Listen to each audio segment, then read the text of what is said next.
If you consider yourself a kind, compassionate person who genuinely cares about others, I want you to listen carefully. Kindness is beautiful. It's that gentle thread that binds humanity, weaving connections between hearts that understand and support each other. Yet, there is one crucial skill that many kind people struggle with: the ability to say no. Today, I'm going to talk about why it's so important and how mastering the power of saying no can transform your life for the better, so that your kindness can remain authentic, healthy, and sustainable. Kindness often comes with a significant challenge. When we want to help, support, and please everyone around us, we may find it difficult to refuse requests. Whether it's taking on extra responsibilities at work, saying yes to every social event, or lending time, money, and emotional labor without limit, many kind-hearted individuals discover that their inability to say no leads to exhaustion, resentment, and even burnout. Instead of enhancing our kindness, our constant accommodating can erode it, leaving us feeling drained and disconnected from our own needs and values. In this presentation, I'm going to share the psychology behind why it's hard to say no, what happens when we avoid setting boundaries, and specific, actionable steps on how to cultivate the strength, confidence, and clarity needed to respectfully and compassionately decline requests. Here's the secret. Saying no can actually make you a kinder person, not just to others, but also to yourself. Because when you protect your well-being, you ensure that every yes you give comes from a place of genuine willingness, not depleted obligation. Many of us grow up believing that being nice means never disappointing anyone. Some cultures and families teach us that compliance equals goodness. We might feel valued only when we're pleasing others, assuming that saying no will tarnish our image as kind and caring. Often, it's a fear-based reaction. The fear of conflict, of losing someone's approval, or of appearing selfish or unhelpful. But let's pause here. Think of someone whose kindness you deeply admire. Are they kind because they always say yes? Probably not. More likely, they show empathy, offer help when they can, and also respect their own boundaries. You admire them because their kindness is sincere and balanced, not forced. Struggling to say no often comes from the belief that your worth is tied to how much you do for others. It's crucial to challenge this narrative. You are worthy and valuable, regardless of how many tasks you complete, how often you show up, or how frequently you sacrifice your own needs. Your worth doesn't depend on how many times you utter yes. You might think, if I say yes to everyone, I'm spreading more kindness. But if you never say no, consider the costs. Overcommitting leads to emotional exhaustion. You stretch yourself too thin and risk burnout, stress, and even physical or mental health issues. Ironically, always saying yes can harm relationships too. Instead of growing closer, you might feel irritated, resentful, or overwhelmed. Eventually, your kindness becomes tainted with frustration, and those around you can sense that something is off. By always accommodating, you stop acting authentically. You might lose track of your own passions, priorities, and goals. When your energy is constantly drained, the quality of the help you offer declines. Instead of giving wholeheartedly, you give from a place of obligation and fatigue. In the end, everyone loses, especially you. Boundaries are not about building walls to shut people out. They're about creating a healthier balance. Saying no is one of the clearest ways to establish these boundaries. By learning to say no, you communicate that your time, energy, and emotional well-being matter. You're not rejecting someone personally. You're simply acknowledging that you have limits. When you decline something you cannot handle, you allow the other person to find help elsewhere, which often leads to better outcomes for everyone involved. Think of no not as a failure to help, but as a form of respect and honesty. If you say yes despite feeling overloaded, you're not doing anyone a favor. It's far kinder to be upfront. This honesty preserves your inner resources, so that when you do say yes, It's full of genuine care and enthusiasm. You're protecting your kindness as a renewable resource rather than depleting it through relentless accommodation. How do you build the skill of saying no? Start by reflecting on your priorities. What truly matters to you right now? Your health, family, personal growth, career, creativity? Once you're clear on your values, it's easier to see which requests align with them and which don't. Begin small. If saying no seems scary, try it in low-stakes situations first.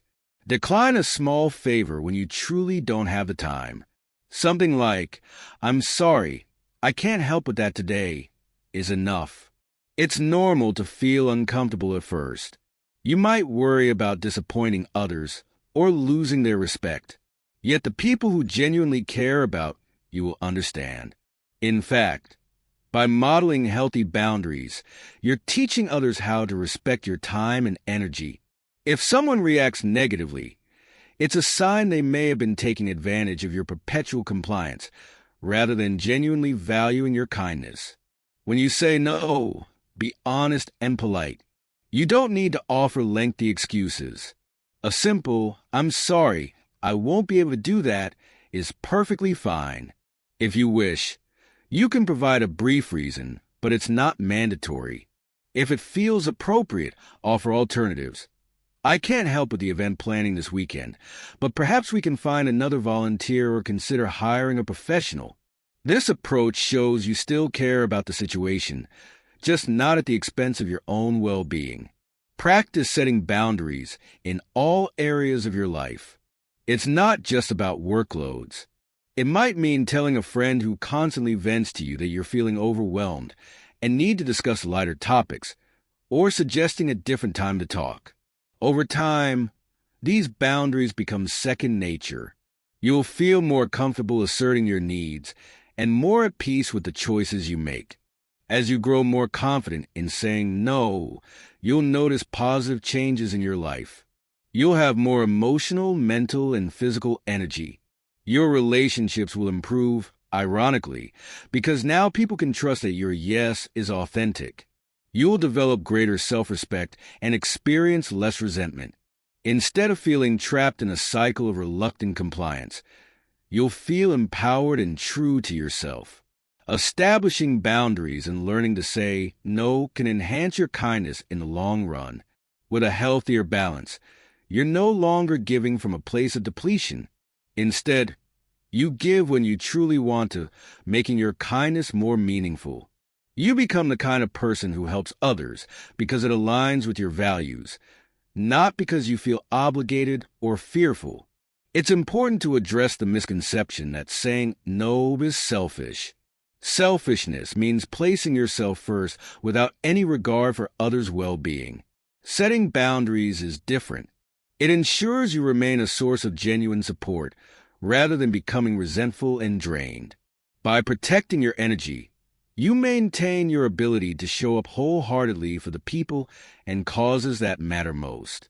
Another fear might be that people will hate you for saying no, while some may resist your new boundaries, especially if they benefited from your endless compliance. Real friends and caring colleagues will adapt. Healthy relationships can handle respectful limits. Those who can't respect your boundaries might drift away. Making room for people who value and honor you as an equal human being, not just a resource to tap into. Remember, your worth doesn't hinge on universal approval. Being kind does not mean being universally accommodating. True kindness involves integrity, honesty, and caring for yourself as well as for others. Sometimes the most compassionate choice you can make is to be honest about your limitations, ensuring that your future acts of kindness remain genuine and uplifting. If you're struggling with this, know you're not alone. Many kind-hearted individuals find it challenging to unlearn the belief that kindness equals never saying no. It takes time, patience, and practice. With each respectful refusal, you strengthen your self-trust. With each boundary you uphold, you reaffirm your worth and reshape how you relate to the world. Imagine the benefits awaiting you: a more balanced life, healthier relationships, a clearer sense of purpose, and a newfound freedom to direct your compassion where it truly matters. You don't have to stop helping others. You just need to help wisely, in ways that honor both you and them. When you do say yes, it will be from your heart, not from guilt, fear, or exhaustion. By mastering the power of saying no, you become a better caretaker of your own life, and this, in turn, makes you a more compassionate presence in the lives of others. People who see you maintaining healthy boundaries may feel inspired to find their own voice, creating a ripple effect of mutual respect and more authentic generosity in your community. So, if you are a kind person struggling with this issue, I encourage you to start small, practice regularly, and remember that your worth is not measured by how often you say yes. Your worth is inherent.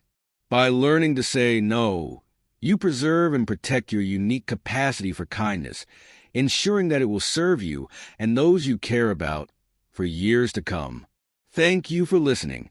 If you found this message helpful, please consider sharing it with someone who might need it. Together, we can nurture a culture of kindness built on respect, honesty, and the courage to say no when it's necessary, creating a more authentic, sustainable, and loving world for everyone involved.